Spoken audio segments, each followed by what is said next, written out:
Olá pessoal, eu sou Luciano Feijão, fui convidado pelo Museu Vale para participar da mostra Coletividade Negra, que acontece a partir desse mês de novembro. Estou muito agradecido pelo convite, queria dizer muito obrigado ao Ronaldo e toda a equipe que participa desse projeto. A exposição Coletividade Negra conta com alguns trabalhos meus que tem como foco principal uma pesquisa sobre a negritude brasileira. Essa pesquisa eu tenho feito desde 2016 e que reúne esse conjunto de desenhos que vocês estão vendo nesse momento.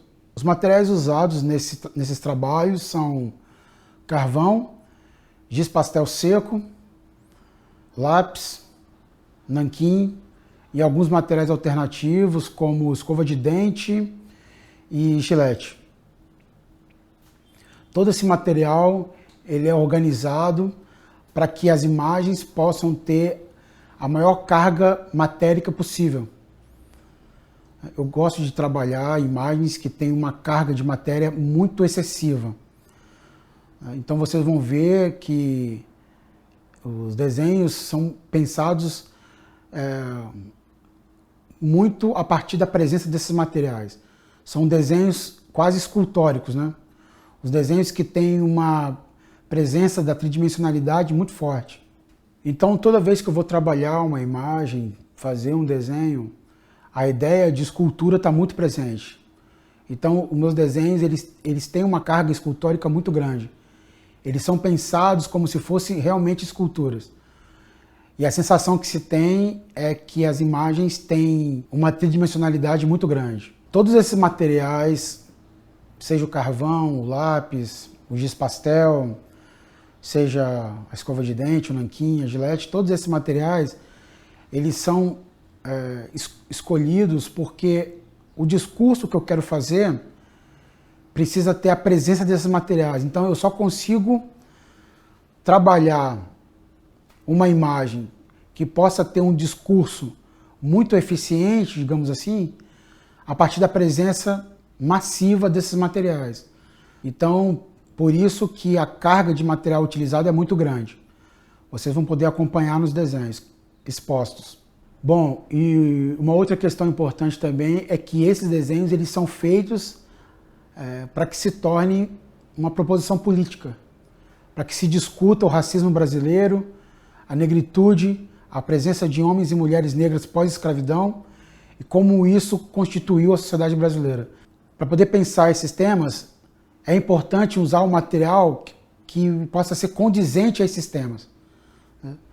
Então, a escolha dos materiais tem muito a ver com a proposta, com o tipo de desenho que eu quero fazer, mas também tem que estar vinculado a uma proposição política, né? Que é o meu intuito, na verdade.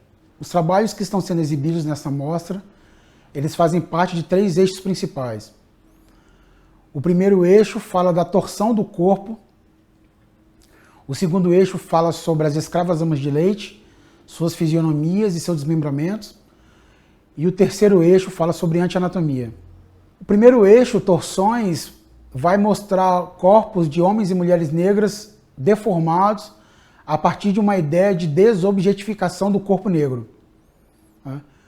O homem negro ou a mulher negra escravizada que foge e se diz livre, ela desobjetifica a si própria, né? Então eu não estou falando mais de um corpo perfeito, eu estou falando de um corpo deformado para dar conta dessa desobjetificação. O segundo eixo, que são as escravas amas de leite, fala também de corpos deformados, mas a partir da presença da mulher negra mãe. Na verdade, ela engravida para poder fazer com que o seu leite sirva ao filho de seu algoz. Então ela deixa de amamentar o próprio filho para amamentar o filho do seu próprio dono.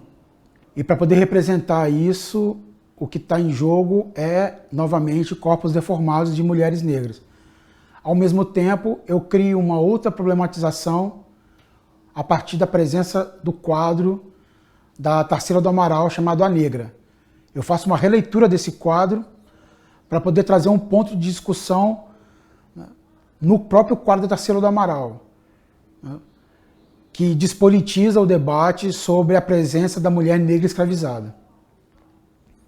E o terceiro eixo é um eixo chamado de anti-anatomia, onde eu vou trabalhar corpos também deformados a partir da ideia da eugenia, que foi um processo que aconteceu logo após a escravidão brasileira e que fazia parte de um projeto de branqueamento do país. Para que isso pudesse ser efetivado de fato, criou-se uma série de teorias racistas muito baseadas na biologia, na ciência e na anatomia científica. Então, a anti-anatomia seria uma luta antirracista. Somente é possível criar uma luta antirracista se os corpos forem anti-anatômicos, porque o corpo anatômico, científico, biológico, fala de uma normatização. O corpo que está na luta, ele tem que ser um corpo, digamos, anti-anatômico. Porque o corpo anatômico ele já pressupõe uma certa normatização, uma certa rigidez que fala sobre essa política de branqueamento, né?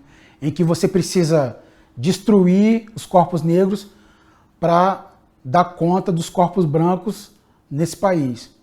Então, os desenhos que eu fiz falam muito dessas questões anti-anatômicas. Então, todos os trabalhos que vocês vão acompanhar nessa mostra falam sobre esses corpos negros que não fazem parte de nenhuma padronização, mas que têm neles mesmos o seu próprio campo de batalha.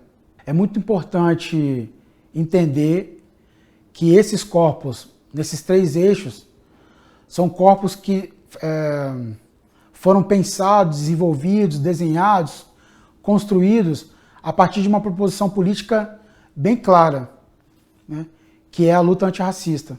É bom que esses desenhos sejam apresentados nessa mostra, justamente para dar vazão e para poder atualizar as discussões sobre esse tema. Obrigado. Feliz é quem prospera lembrando sempre dos seus antepassados. Como se faz no Orum, o búzio extra é de quem guia e protege. Zimbo foi a primeira moeda de Angola. Zimbo significa búzio.